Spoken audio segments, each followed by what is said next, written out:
You think I've forgotten you, don't you? That somehow, in the vastness of heaven and earth and all that breathes between, your voice got lost in the noise. You think I'm busy with someone more important, someone more faithful, someone who actually deserves to be heard. But let me tell you something that might break you open in the most beautiful way. I have never, not for one single second, stopped listening to you.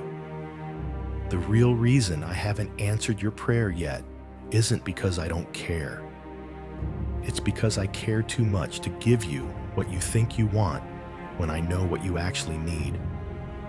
You see, you're praying for a door to open, but I'm trying to build the person strong enough to walk through it. You're asking me to remove the mountain, but I'm teaching you that you already have the faith to move it yourself. Every morning you wake up and whisper that same request, and every morning I'm whispering back. But you're so focused on the answer, you imagined that you can't hear the answer I'm giving. I'm not silent. I'm speaking in the sunrise that still comes after your darkest night. I'm speaking in the strength you didn't know you had when you got out of bed, even though everything in you wanted to stay under the covers. I'm speaking in the friend who texted you at exactly the right moment. In the song that played when you needed those specific words. In the fact that you're still here, still breathing, still hoping when every logical reason said you should have given up months ago. You want me to change your circumstances, but I'm trying to change you. Because circumstances will fail you, but character never will. That prayer you've been praying for your marriage, for your finances, for your health, for your children, I hear it, I hold it, and I'm answering it in ways that don't fit your timeline because your timeline is built on relief, but mine is built on redemption. Sometimes my greatest gift is not in removing your struggle, but in revealing what that struggle is producing in you. The Apostle Paul asked me 3 times to remove his thorn, and 3 times I said no, not because I wanted him to suffer, but because I knew that thorn would keep him humble enough to be useful, desperate enough to stay dependent, broken enough to let my power flow through his weakness. And you, my beloved, you with your unanswered prayer that feels like a rejection, what if it's actually protection? What if the relationship you're praying for would have broken you? What if the job you're begging for would have buried you? What if the healing you're demanding is being delayed because the real sickness is in your soul, and I'm treating the disease, not just the symptom? I know you're tired of waiting. I know you've watched other people get their prayers answered while yours seem to evaporate into silence. But comparison is a thief that will steal your joy and your faith, because you don't know what I'm doing in their story, and you can't see what I'm building in yours. That person whose prayer was answered instantly, you don't see what they lost in getting what they wanted so quickly. And that season of waiting you're in, you don't yet see what you're gaining in the silence.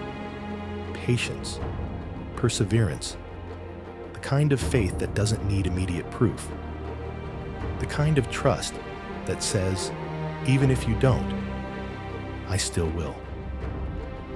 Remember the 3 Hebrew boys who said, our God is able to deliver us from the furnace, but even if he doesn't, we still won't bow. That's the faith I'm after. Not the faith that believes I can, but the faith that trusts me even when I don't. And maybe, just maybe, the reason I haven't answered your prayer yet is because I'm answering a deeper prayer you didn't even know you were praying. You're asking for provision, but I'm providing character. You're asking for comfort, but I'm offering transformation. You're asking for a miracle, but I'm making you into one. every unanswered prayer is an invitation to go deeper with me, to discover that I'm not a genie who grants wishes, but a father who shapes children into the image of his son. And yes, it hurts. Yes, it's hard. Yes, there are nights when you cry yourself to sleep wondering if I'm even real, if I even care, if this faith thing is just a beautiful lie you've been telling yourself. But then morning comes, the way it always does, and you find the strength to try again, to pray again, to believe again. And that strength, that's not you. That's me. That's the answer you didn't recognize. The waiting isn't punishment, it's preparation. The silence isn't absence, it's intimacy. And the no or not yet you keep hearing isn't rejection, it's redirection towards something better than you can imagine.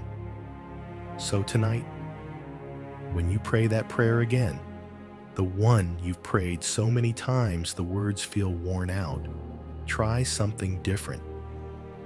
Instead of telling me what you need, ask me what I see. Instead of demanding your plan, surrender to mine. Instead of focusing on what's missing, thank me for what's being built in the waiting. Because I promise you, when the answer finally comes, and it will come, you'll look back on this season and realize it wasn't wasted time. It was sacred preparation. You weren't being ignored. You were being refined. And the prayer I was answering all along wasn't the one on your lips.